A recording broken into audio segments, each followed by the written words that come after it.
the original authentic.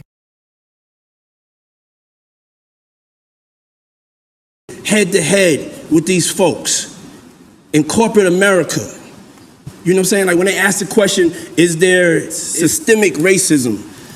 And nobody answers the question. I'm like, yo, no, hold on. This systemic racism, they trying to keep their foot on the neck up to my level, up to Jay-Z's level, up to LeBron's level. It's an illusion of inclusion by just a couple of us. So I could sit back here in the crib, but I'm not with that. I'm from that same block. I'm a frontliner. I'm with the smoke at any time, no matter where my address is at. We're in a war. This shit is not a fucking game. Everybody needs to wake up. I'm ringing the alarm. I'm having to start right now to organize and to come together, and so we could build our political army unapologetically for the things that matter to us.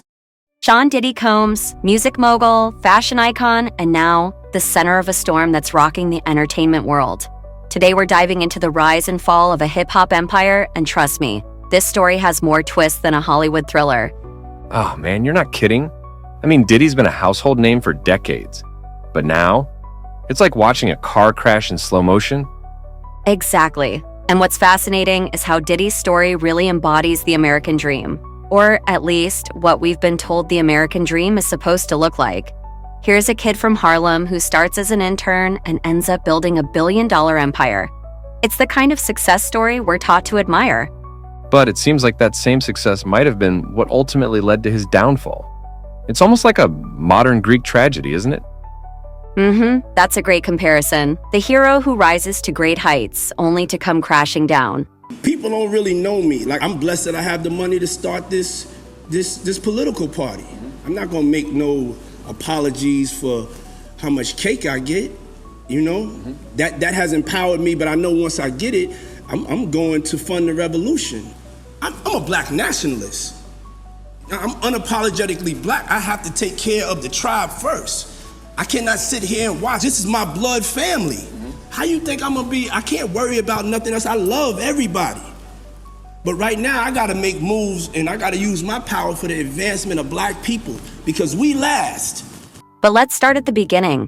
Diddy founded Bad Boy Records in the early 90s, and he had this incredible eye for talent. We're talking about launching the careers of the Notorious Big, Faith Evans, Mary J. Blige, some of hip-hop's biggest names. Right, and he didn't stop there. He expanded into fashion with Sean John, didn't he? Absolutely. Sean John became this symbol of urban luxury, bridging the gap between street style and high fashion. And then there was his partnership with Karak Vodka, which really changed the game when it came to celebrity branding. By 2022, Forbes estimated Diddy's net worth at $1 billion. He wasn't just a musician or a producer anymore, he was a mogul, a true multimedia empire. So we're talking about a man who had seemingly conquered every industry he set his sights on. A black billionaire who had carved out a seat at tables many thought were unreachable. That's pretty impressive. It is, but even at the height of his success, there were always whispers, weren't there? Rumors of misconduct, of arrogance, of a darker side hidden beneath the charm. For years, that's all they were rumors. Until November of last year, when everything changed. You're talking about the lawsuit filed by Cassie Ventura, Diddy's former partner, right? I remember when that news broke, it was like a bomb went off in the entertainment world. Exactly. Cassie's allegations were, well, they were horrifying. She accused Diddy of years of abuse, manipulation, and psychological torment. It was like she was describing a relationship that was less a partnership and more a nightmare. And the response was immediate, wasn't it? Within hours, social media was on fire with outrage. People were sharing their own stories, calling for boycotts. It was like a dam had broken. That's a good way to put it. And Diddy's response was swift. He settled the case out of court the very next day. But by then, the damage was done. It's like Cassie's bravery in coming forward opened the floodgates. Suddenly, other people started speaking out with their own accusations of misconduct and exploitation. It's interesting how quickly the narrative around Diddy changed. For years, he was this larger-than-life figure, almost untouchable. And then, in the blink of an eye, he became a pariah. The media that had celebrated him for decades turned on him with startling speed. A discovery hearing is scheduled for today in the federal investigation into sexual assault allegations against music mogul Sean Diddy Combs. More than 30 lawsuits have already been filed against him alleging sexual assault and rape. 3 separate anonymous suits were filed just last week by men accusing Combs of putting drugs in their drinks and then allegedly raping them. You're right, and it's worth noting how dramatic that shift was.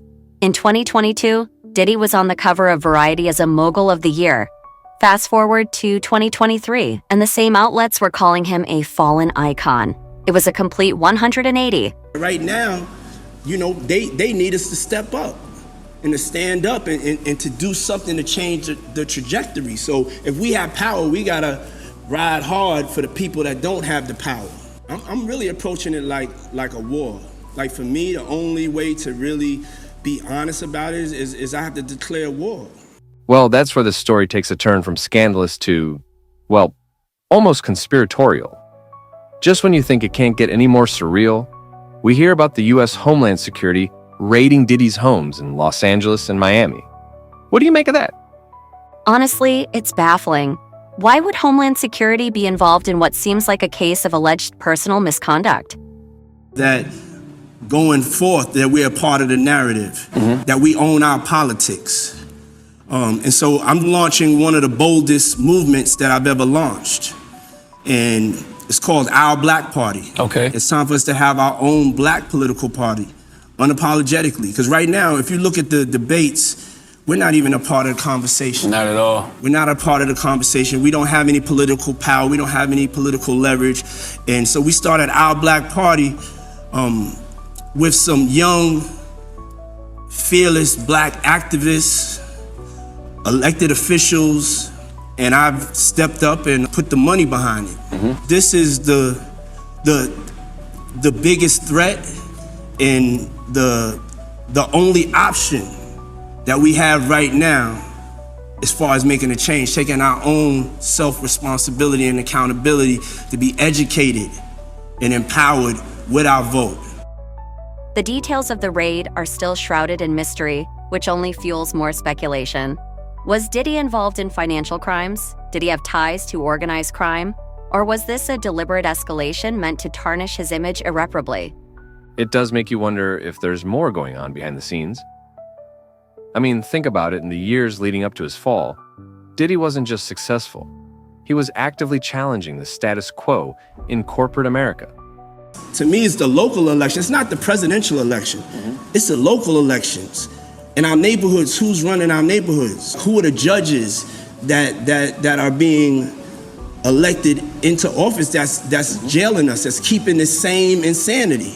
We gotta be able to bang on another sophisticated level, and it's not hard to understand. This is not like a hard sell, but this is the most dangerous thing we could do. This is one of the biggest threats. This, in us weaponizing our vote and weaponizing our dollar is a nightmare. It's good. World. That's right. He was calling out the lack of diversity in Hollywood, speaking out against systemic racism in the music industry. In 2019, he even criticized the Recording Academy, saying, "Black music has never been respected by the Grammys to the point that it should be." Diddy wasn't just playing the game, he was trying to rewrite the rules. So we have to ask, could this have been his undoing? History's full of examples of successful black entrepreneurs who faced backlash when they started to challenge the system. It's a pattern we've seen before, isn't it? From Marcus Garvey to Martin Luther King Jr., there seems to be a playbook for taking down figures who threaten the status quo. Smear campaigns, legal troubles, public humiliation, it's all depressingly familiar. And then there's the reaction or lack thereof from Diddy's peers in the entertainment industry. It's been eerily quiet, hasn't it? Almost total silence. Friends, collaborators, people who owe their careers to Diddy, they've all distanced themselves. That's real life. Real life. You know Diddy McMillan in real life. Don't ever disrespect me, you Talk heard? that And sure, you could argue that's just self-preservation.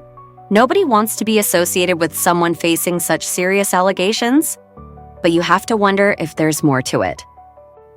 What do you mean? Do you think there could be industry pressure to abandon Diddy? It's possible. The entertainment world is a small, insular community where power dynamics reign supreme. When the tide turns against someone, it often turns fast and decisively. This could be a sign of how power really operates in the entertainment world. Anything that's, that is about oppressing us and keeping us down, I want to break its neck. I want to run it out of town forever. So I'm not like, this is what we doing. So let's address the elephant in the room. Do you think Diddy's downfall was orchestrated? That's a loaded question, and it's not easy to answer. On one hand, the allegations against Diddy are extremely serious and deserve to be thoroughly investigated.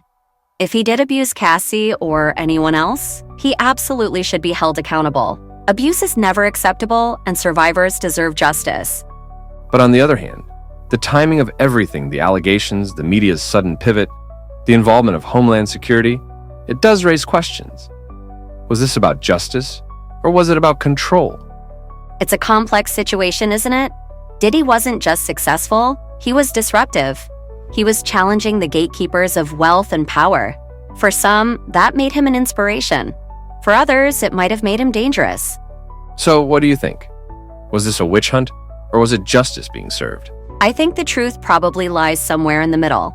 It's possible that Diddy's actions made him vulnerable, but his ambition made him a target. It's not necessarily an either-or situation. Life is rarely black and white. This could be a case where both narratives are true to some extent. That's a good point. And that's what makes this story so fascinating and so troubling. It's a modern tragedy, really.